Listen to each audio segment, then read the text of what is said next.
Amém. Eu saúdo os irmãos com a paz mais uma vez. E que Deus nos abençoe. Vamos para a última parte da nossa escola sabatina. Não vamos tomar muito tempo. E a nossa mensagem vai estar em Êxodo capítulo 13, o segmento da exposição desse livro, né? Êxodo capítulo 13. Vou só fazer uma pequena oração, o irmão pode ficar à vontade. Senhor Deus, poderoso Criador, mais uma vez estamos aqui na tua casa de oração para agradecer. Agradecer pelas bênçãos que o Senhor tem nos concedido, agradecer pela vida, agradecer porque o Senhor está conosco. Que o Senhor também, pela tua infinita misericórdia, perdoe os nossos pecados, para que a gente esteja sempre ao teu lado. Que o Senhor, pelo teu Santo Espírito, nos oriente. Que o Senhor também abençoe essas palavras que aqui vão ser lidas e extraídas das tuas santas escrituras. Que elas sejam para aprendizado nosso, que a gente jamais venha se afastar de ti. É o que te agradecemos e pedimos em nome do Senhor Jesus. Amém. Então, irmão, como falei, não vamos tomar muito tempo. Nós vamos aqui nos concentrar no capítulo 13 do Êxodo. É um capítulo que fala das ordenanças, que fala do cuidado do Senhor para que a gente venhamos a estar sempre próximo do Senhor. Ou seja, o Senhor é santo e por isso Ele precisa que a gente também se santifiquemos para estar ao seu lado. Para isso a gente precisa ter regras, a gente precisa ter orientação. E a maior orientação que temos aqui na terra é a Bíblia, é os escritos do Senhor, considerados sagrados ao longo de todo o tempo. Então, nós estamos fazendo aqui a exposição da Bíblia e nós tivemos aqui na análise passada o capítulo 12, que fala sobre a Páscoa, a instituição da Páscoa. A instituição da Páscoa nada mais é muitas coisas, tem muito simbolismo, mas é uma época que marca o povo de Deus como uma nação que surge em um só dia. E aí, por isso que está escrito lá no capítulo 1, e disse o Senhor a Moisés e a Arão na terra do Egito. Não precisa colocar, pode. Este mês será o princípio de todos os meses. Isso é o capítulo 12 do Êxodo. Nós vamos fazer a análise do 13, mas só para recapitular o contexto do capítulo 13. Então o povo ali surge, é a instituição da Páscoa, o Senhor promete, orienta o povo que vai libertar o seu povo. A última praga vai cair, que é a 10ª praga, a praga dos primogênitos. Como falamos também, essas pragas do Egito, todas elas tinham um simbolismo e tinham um objetivo: atingir um deus egípcio. O deus da água, parece que era o deus Apis, que atingiu o rio Nilo, destruiu a água, ou seja, tornou a água impossível de ser consumida. E aí veio a segunda praga, a rãs, que foi para zombar ou atingir a deusa Raquete. Era uma deusa que protegia os partos e a fertilidade. Aí veio o deus do piolho, um deus que também era considerado o deus da terra, né? Deus Eber, era o deus que protegia a terra, mas, no entanto, daquela terra, um punhado de terra se tornou em piolhos. Enfim, aí veio várias outras pragas, né? Não vamos mencionar todas aqui. E a 10ª praga foi a praga que matou todos os primogênitos.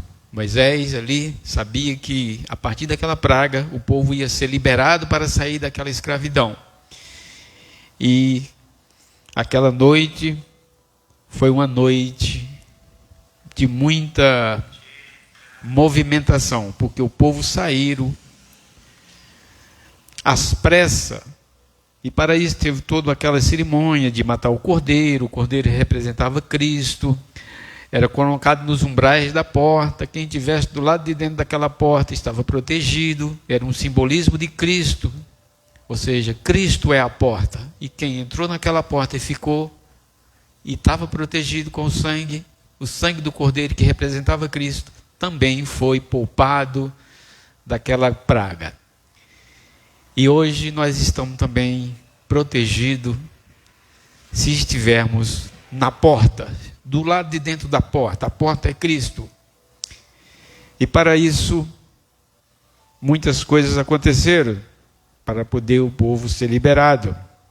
Aquela noite foi importante, a instituição da Páscoa, a instituição do Cordeiro, que haveria de tirar o pecado do mundo, e realmente deu a possibilidade de tirar o pecado do mundo.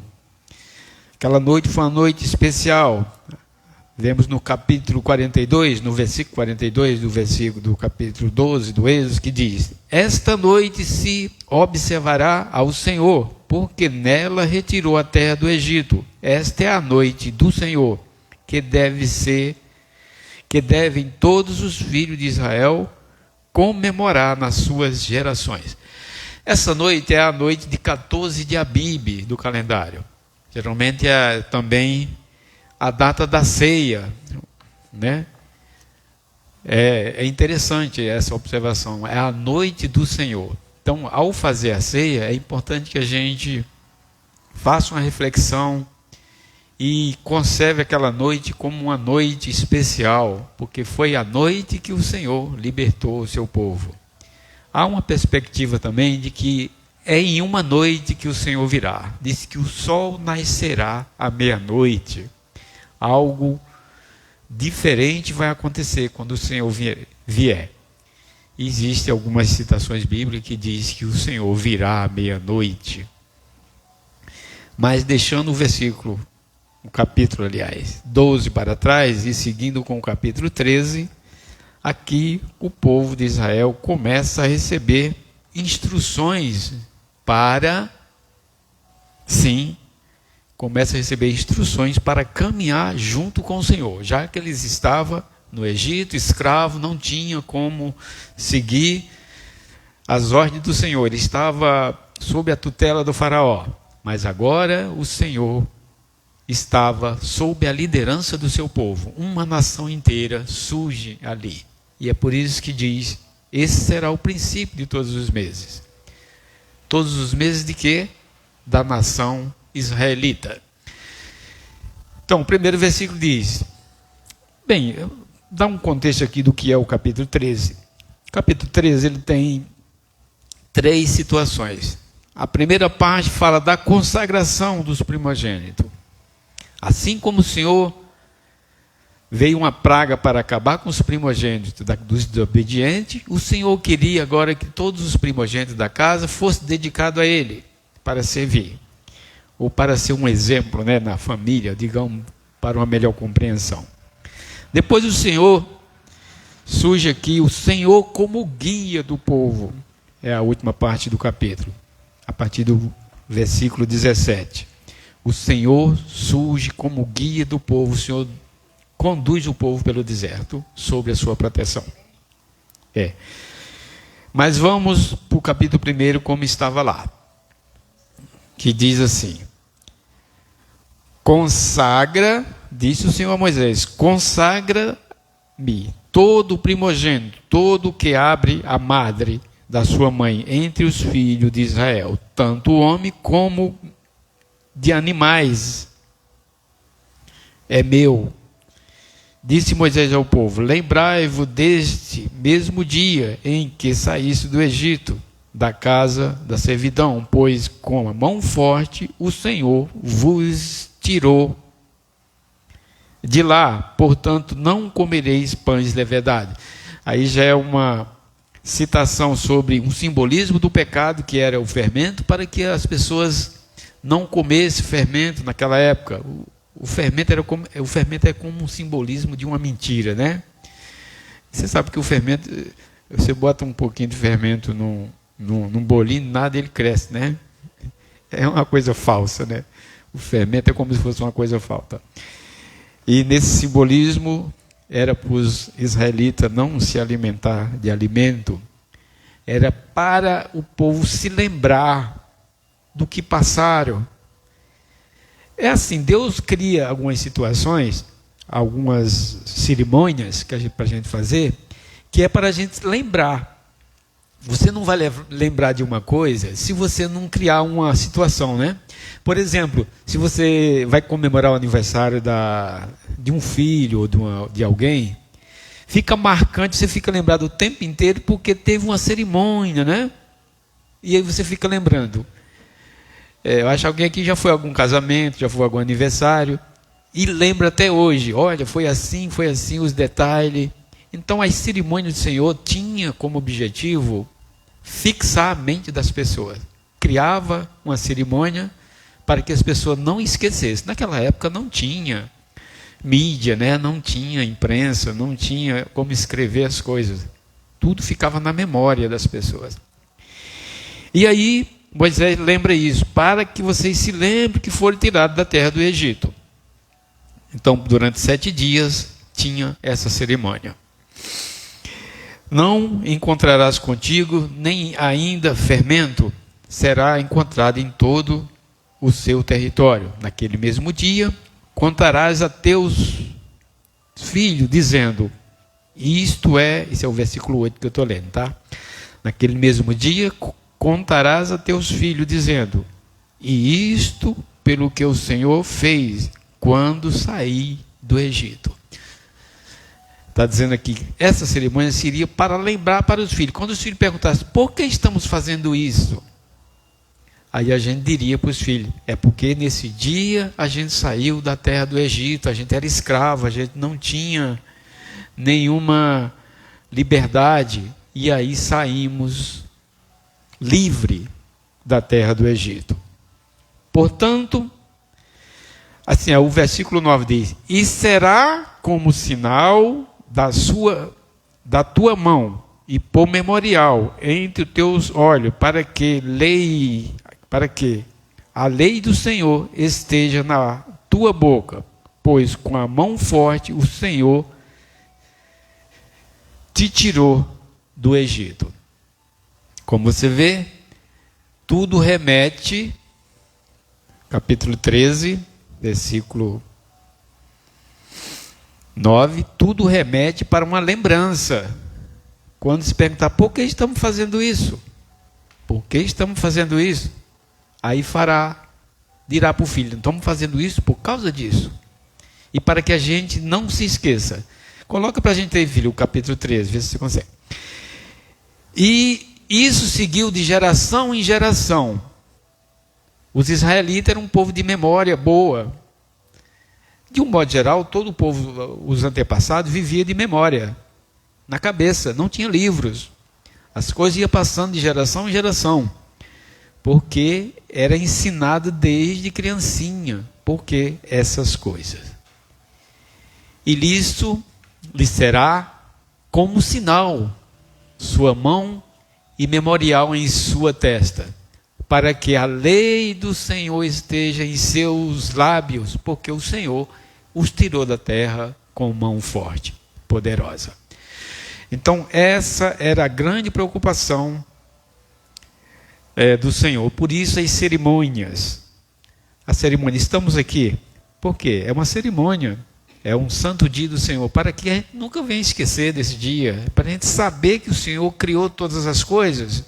O Senhor criou todas as coisas em 6 dias, e o 7º dia, Ele reservou para que a gente lembre do que foi criado.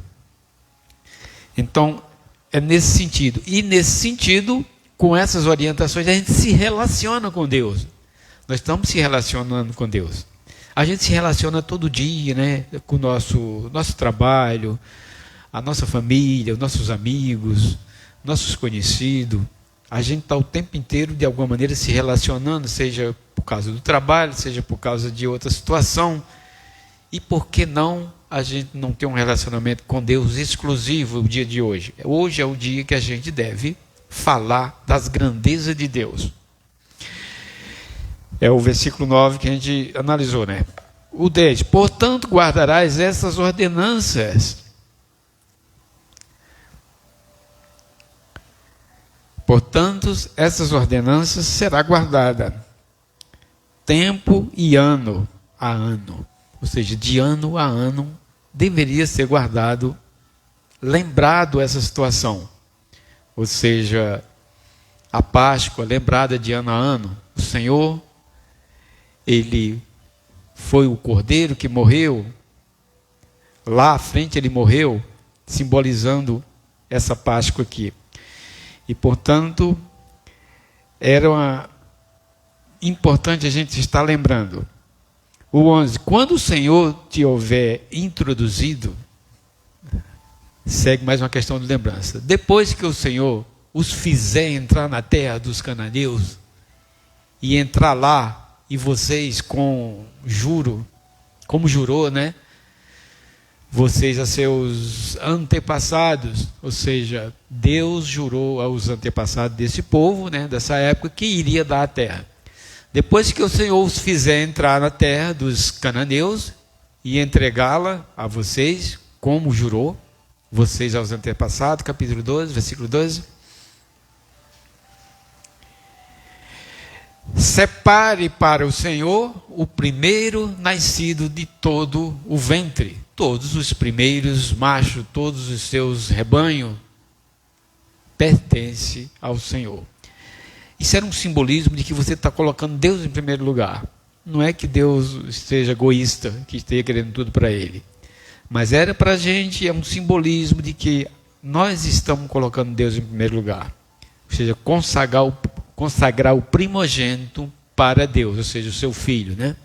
Aquele filho, geralmente o primogênito mais velho é o que dá exemplo, né? É o que vai dar exemplo mais novos, e essa era a intenção do Senhor, que ele fosse separado para o Senhor. O 13, apartará para o Senhor todos, resgate com um cordeiro, todo o primeiro cria dos jumentos, mas se não quiser resgatá-lo, quebre-lhes o pescoço, resgate também todo o primogênito entre os seus filhos.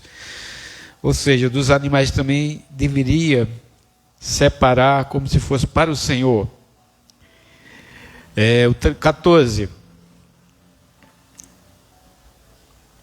Quando teu filho, no futuro, falando do futuro, quando os seus filhos lhe perguntarem o que significa isto, aí remete outra vez para a memória, né? Diga-lhes, com mão poderosa o Senhor nos tirou do Egito, da terra da escravidão.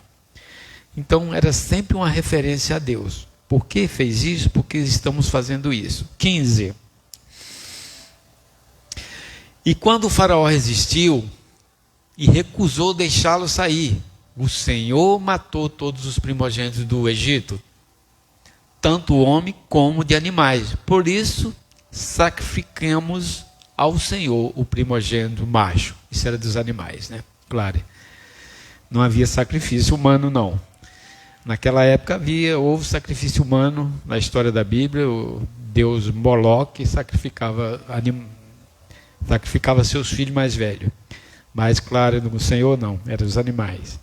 E, portanto, tudo remetia ao quê? À libertação. É para as pessoas se lembrar que foram libertos. Às vezes a gente esquece, né, de agradecer, de ser grato quem fez uma coisa boa pela gente. Mas o Senhor estava aí tentando fazer com que ele nunca se esquecesse disso. O versículo 16.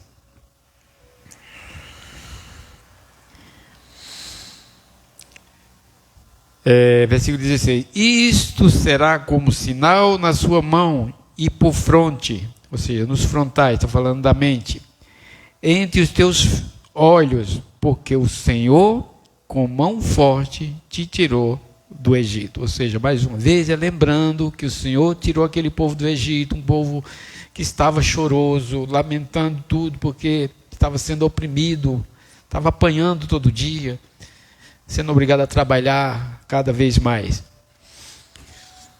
Aqui o versículo 17 já fala da providência do Senhor para com o seu povo.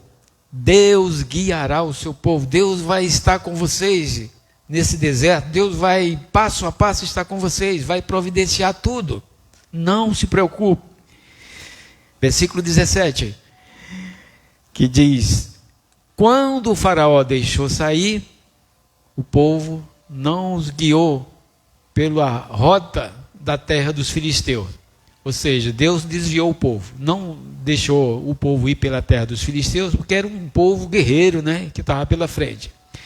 Embora este fosse o caminho mais curto, pois disse: se eles se defrontar com a guerra, talvez arrependa-se e volte para o Egito. Foi uma providência de Deus, ou seja, a terra que os israelitas iam poderia ir reto, mas teve que rodear, porque tinha uma guerra no meio, aliás, tinha um povo no meio, os filisteus, que poderia guerrear contra eles. E eles não estavam preparados para a guerra, passaram 400 anos. Aquele povo no Egito, as gerações foram passando, claro, e eles não tinham treinamento de guerra, eles só tinham treinamento de trabalho, eram pedreiros, arrumava a casa dos faraós, fazia obra, enfim, eles não tinham ainda intimidade com armas, mesmo as armas da época. Então o Senhor desvia ele dos filisteus, para que eles não desanimem, né? A pessoa sai liberto, logo ali na frente já encontra tem que guerrear, né? Aí poderia eles ficar entristecidos. 18, porém Deus, assim o Senhor fez o povo dar a volta pelo deserto, seguindo o caminho que leva ao Mar Vermelho. Os israelitas saíram do Egito preparado para lutar. Apesar de estar preparado para lutar, mas o Senhor desviou essa luta deles, pelo menos por enquanto. Lá na frente tiveram que lutar. E manda eles para o Mar Vermelho. Também isso tem um objetivo. O Senhor queria mostrar um milagre ali. Eles iam chegar no Mar Vermelho, é como se fosse um rio, e ele não tinha como atravessar se Deus não fizesse um grande milagre. Deus tinha como propósito também fazer esse grande milagre. E aí eles se deparam com o Mar Vermelho. Lá na frente a gente vai ver que, indo por essa rota, eles se deparam com o Mar Vermelho, e o Senhor vai fazer um grande milagre ali. Sabemos tudo sobre isso, né? O irmão sabe que foi grande milagre. A abertura do Mar Vermelho é objeto de telas, de fotos, né? Fotos não, telas, porque foi um grande milagre. 19. Moisés levou os ossos de José, porque José havia feito os filhos de Israel prestarem um juramento quanto disse: Deus certamente virá em auxílio a vocês, leve então os meus ossos. Isso há 400 anos atrás, como é que era a memória do povo. Mas quando José estava no Egito, e ele morreu lá no Egito, e ficaram lá todos os seus descendentes, e antes de morrer ele disse: olha, quando vocês saírem do Egito, que ele tinha certeza que Deus ia libertar o povo do Egito, ele fala isso aí, não é? Olha, eu tenho certeza que Deus vai vir em socorro de vocês. E quando ele vier, eu já estou morto. Mas vocês peguem meus ossos e levem, tirem daqui do Egito. E os seus parentes, né, seus irmãos, talvez os seus filhos, né, ele era um dos mais novos, já devia ter morrido, seus filhos recolheram realmente esses ossos, guardaram durante 400 anos, e quando tiraram da terra do Egito, quando eles saíram aí no dia 14 de Abib, na grande libertação, tiveram cuidado de levar seus ossos. Os judeus, eles sempre tiveram muito cuidado com os restos mortais dos seus. eles guardam muito, eles têm muita essa preocupação. E o versículo 20, estamos finalizando. Os israelitas partiram de Sucote e acamparam-se em Etã, junto ao deserto. Então os israelitas, o primeiro acampamento deles foi em Sucote, um lugar chamado Sucote. Eles partiram do Egito e o primeiro lugar que eles pararam para fazer um culto a Deus, talvez, né, foi em Sucote. E ali eles armaram as suas primeiras barracas. Sucote quer dizer cabana. Isso dá a primeira conotação das festas do Senhor. A primeira vez que eles celebraram uma festa, seja ao Senhor, foi nesse ponto. Eles saíram às pressas, mas quando chegaram em Sucote, eles prestaram reverência ao Senhor, pararam ali por algum tempo e depois partiram. Os israelitas partiram de Sucote e acamparam-se em Etã, junto ao deserto. Ou seja, Etã já foi o acampamento deles. Versículo 21. Durante o dia, o Senhor ia diante deles. Uma coluna de nuvem para guiá-los no caminho, e de noite numa coluna de fogo para iluminá-los, e assim podia caminhar de dia e de noite. O Senhor determinava quando eles deveriam seguir ou não. Aquela coluna de fogo durante a noite, quando ela parava, o povo também parava. Durante o dia era uma nuvem, era um sol escaldante e o povo era protegido por uma nuvem. Vento nenhum tirava aquela nuvem dali. Poderia ter tempestade, mas a nuvem continuava. Era a presença do Senhor. E essa nuvem também determinava durante o dia se o povo saía ou não. Se a nuvem fosse para frente, o povo ia. Se ela ficasse parada, o pessoal ali se acampava. E essa era a presença do Senhor. O Senhor caminhava com o seu povo pelo deserto. Versículo 22, finalmente, né? Que vem aí. A coluna de nuvem não se afastava do povo dia de dia, e nem a coluna de fogo à noite. Era a presença do Senhor com o povo dia a dia. Então nós precisamos, no nosso dia a dia, também estar próximo do Senhor, dessa coluna. E durante o dia devemos também estar próximo dessa nuvem. Essa nuvem é o Senhor, ou seja, esse simbolismo. E como estar perto do Senhor? Como que a gente pode colocar o Senhor na nossa presença? Como os israelitas ali tiveram esse privilégio? É obedecendo ao Senhor. É obedecer. Obedecendo, nós vamos ter vitória. Assim como foi a leitura do dia hoje, Levítico 26, é pela obediência que a gente vamos ter as bênçãos do Senhor. Nós vamos ser salvos por causa da obediência, não por causa do sangue do Senhor Jesus. Mas aquele que é salvo obedece. Aquele que é salvo se aproxima do Senhor através da obediência. A obediência não salva, mas ela nos mantém na salvação, porque mantém a gente próximo do Salvador. O desobediente não se aproxima do Senhor. E você estando longe do Salvador, como é que você se salva? Se você obedece, você entra na porta, assim como os israelitas entraram naquela porta com os umbrais, com o sangue de Jesus, que simbolizava o seu sangue, ali eles foram salvos daquela catástrofe. Então, amados, para finalizar, nós estamos nunca acho que a terra está precisando tanto de Deus, porque tudo caminha para uma destruição, tudo caminha para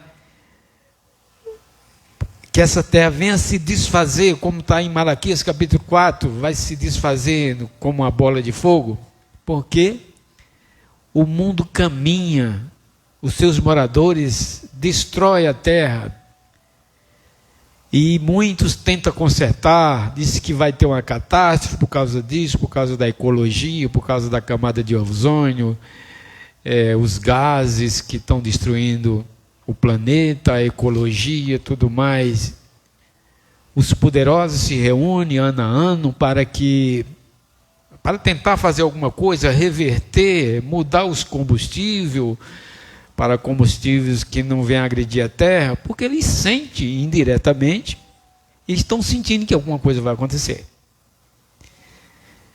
Quem é que vai parar isso? Ninguém.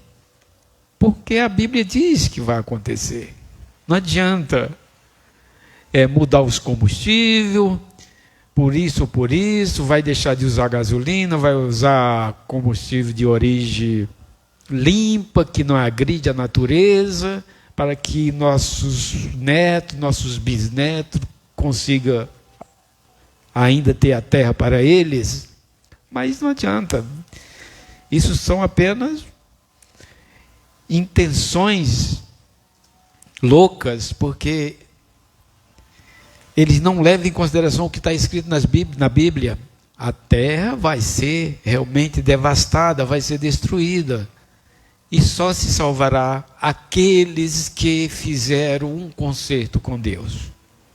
Então você aí que acredita no São Jorge, você que acredita que ele pode te salvar, você que acredita talvez em Buda, você que acredita no Maomé, ou tantas religiões, tantos deuses que são apresentados ao mundo, faça uma reflexão e se dirija ao Cristo ungido, aquele que morreu na cruz. Esse sim, ele diz: eu sou o caminho, a verdade e a vida, ninguém vai ao Pai, ninguém vai à eternidade, senão por mim. Esses outros deuses todos oferecem uma fantasia, mas não oferece o tudo que é a vida eterna. É a salvação das garras do mal. Que Deus nos abençoe e nos guarde. Vamos fazer uma oração para a semana, se Deus nos permitir. Estamos mais uma vez aqui para aprender um pouco mais do Senhor.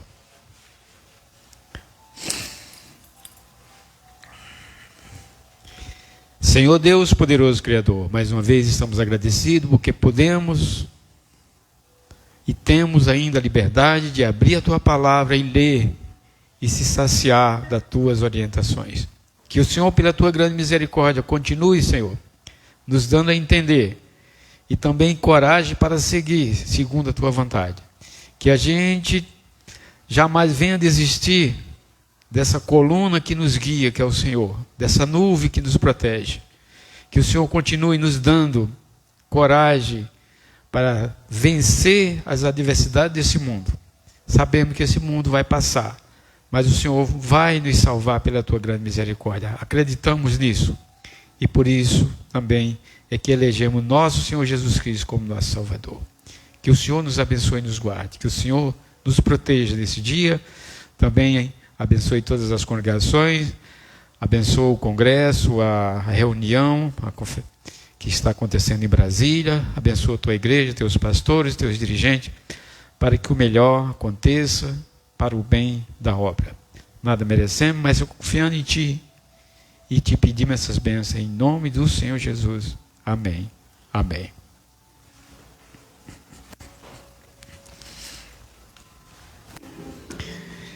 Vamos cantar só um corinho para a gente finalizar. E é assim. Estamos no dia do Senhor, nossas lutas deixamos para trás. Shaddai. Neste sábado feliz de amor, temos paz, temos paz, temos paz. Neste sábado feliz de amor, temos paz, temos paz, temos.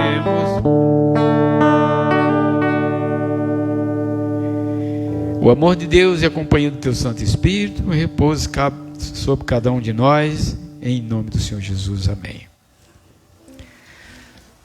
Amém. Uma feliz semana para todos e que Deus continue conosco, nos livrando de todos os males, né?